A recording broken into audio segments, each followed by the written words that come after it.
ঘটনাটো মানে মই হেৰি শ্বহীদ ৭২ নম্বৰ শ্বহীদ নগন্তিকা গাঁও পঞ্চায়তৰ পৰা AP পথত প্ৰাৰ্থীটো আগবঢ়াইছিলোঁ আৰু হাজো শুৱালকুছি সমষ্টিৰ পৰা। কিন্তু মোৰ প্ৰতিদ্বন্দ্বী প্ৰাৰ্থীটো আজি কেঞ্চেল হ'ল আৰু মই বিনা প্ৰতিদ্বন্দ্বিতাত জয় হ'লোঁ। তাৰ বাবে মই বহুত আনন্দিত আৰু সেইটো মানে কৃতিত্বটো মোৰ দলীয় কৰ্মকৰ্তালৈ AGP BJP মিত্ৰজোঁট। AGPৰ সমৰ্থিত কি ক'ব আচলতে ৰাইজক ধন্যবাদ দিব আপুনি বিনা প্ৰতিনিধিয়ে জিকিলে কি ক'ব?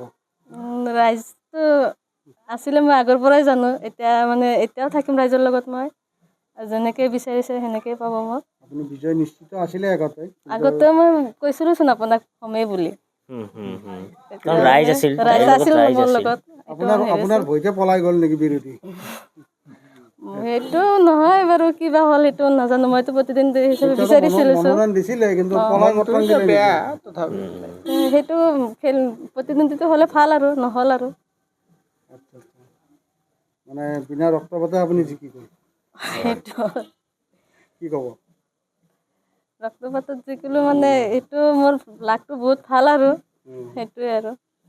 নিশ্চিতভাৱে শিক্ষিত প্ৰাৰ্থী এগৰাকী পাম বুলি ভাবিছিল, মানে নিৰ্বাচনত আহিব বুলি ভাবিছিলো আৰু মানে সেইটো মানে বিনা প্ৰতিদ্বন্দ্বিতা পাই গ'ল আৰু। আল্লাই মানে ভালে ভালে সেইটো পাৰ কৰাই দিলে আৰু। জিকিলো মানে মোৰ কাম কৰিব লগাতো বহুত আছে ক'বলৈ গ'লে। ৰাইজৰ লগত আলোচনা কৰি একফালৰ পৰা কৰি যাম আৰু আমাৰ MLA সুমন হৰপ্ৰিয়া বাইদেউৰ নেতৃত্বত কামখিনি মই ভালকৈ কৰি যাম। অকল আপুনিয়ে এনেকুৱা বিনা প্ৰতিদ্বন্দ্বিতাত জিকিছে নে আৰু ৩গৰাকী? আৰু জিকিছে, আৰু 3গৰাকী জিকিছে বুলি শুনিছোঁ আৰু।